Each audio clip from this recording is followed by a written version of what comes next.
ओम श्री गुरुभ्यो नमः। Self knowledge talks by Prabhu ji. The creation. चेतना चेतना ही सुप्रीम रियलिटी है। अल्टीमेट रियलिटी प्योर कॉन्शियसनेस ही है। हम देखते हैं चेतना और जड़। संसार का स्वरूप क्या है? संसार का स्वरूप है मैटर या जड़, जबकि कॉन्शियसनेस जानने वाला है, चैतन्य है। ये चैतन्य ही जड़ है। चैतन्य ही जड़ है, संसार का स्वरूप है। यही हम आज जानेंगे। क्रिएशन के लिए दो चीजों की आवश्यकता होती है, वो है कॉन्शियसनेस और जड़।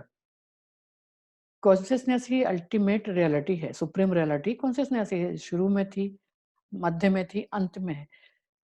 रियलिटी कॉन्शियसनेस ही सुप्रीम है, रियलिटी है, सच्चाई है। ब्रह्मन ही सच्चाई है। यह मटेरियल वर्ल्ड, जिसको हम माया कहते हैं, संसार कहते हैं, चेतना ने अपनी शक्ति से इसे प्रकट किया है। इसलिए इसी को संसार को माया कहते हैं। इसको हम बहुत पास से यदि समझेंगे तो हम जब आप स्वप्न देखते हैं, स्वप्नावस्था में होते हैं, तो स्वप्नावस्था में बहुत चीजें होती हैं।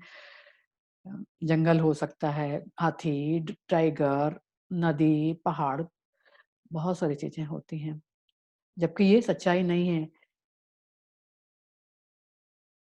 ड्रीम ड्रीम प्रकट होता है मेंटल स्पेस में। उसी तरह चेतना में ही संसार की चेतना से ही संसार की रचना हुई, यूनिवर्स की रचना हुई है। इसको समझने के लिए मकड़ी जैसे होती है, मकड़ी अपने ही शरीर से जाला बुनती है और वो शरीर से नेट जाला प्रकट करती है, लेकिन खुद जाले से, अपने नेट से या जाल से अलग होती है। अ, मकड़ी कभी जाले में कैद नहीं होती है, वो उससे अपने आप को अलग रखती है। उसी तरह चेतना ने अपने पावर से संसार प्रकट किया, लेकिन चेतना कभी जाले में कैद नहीं होती है, इसलिए इसको माया कहते हैं। चेतना माया से अलग होती है।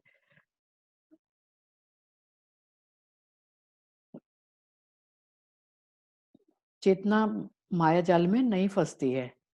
यूनिवर्स में बहुत भिन्न-भिन्न चीजें, बहुत डिफरेंट चीजें कॉन्शियसनेस से पैदा हुई हैं। बहुत जीव, जंतु, प्राणी, सब इस संसार में बहुत प्रकार के हैं। सब लोग प्राणी जो हैं वर्ल्ड वर्ल्ड को तो देखते हैं, संसार को देखते हैं, संसार की रचना देखते हैं, लेकिन उस चेतना को नहीं जानते, उस चेतना की तरफ नहीं देखते हैं। इसी को कहते हैं अविद्या। लेकिन सुप्रीम रियलिटी, जिसने अपनी शक्ति से संसार को प्रकट किया है, उसको अविद्या नहीं है। जैसे मकड़ी अपने जाले में नहीं फंसती है, वैसे ही चेतना अपने संसार के जाल में नहीं फंसती है। लेकिन चेतना ने अपनी शक्ति से इस संसार को प्रकट किया है, इस संसार पे अपनी ओनरशिप रखने के लिए। किसी भी चीज क्रिएशन के लिए दो चीजों की आवश्यकता होती है,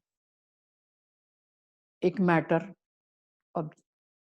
और एक होता है मेकर, बनाने वाला, और एक मैटर होता है।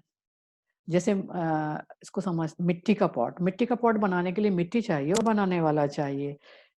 मिट्टी से ही मिट्टी से ही बनाया गया पॉट अलग होता है, दिखाई देता है हमको। परंतु इस वर्ल्ड को बनाने के लिए केवल कॉन्शियसनेस, चेतना ही चाहिए।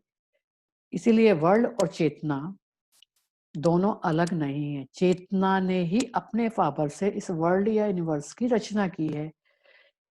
इसीलिए संसार या यूनिवर्स, वर्ल्ड चेतना से अलग नहीं है, दोनों एक ही है,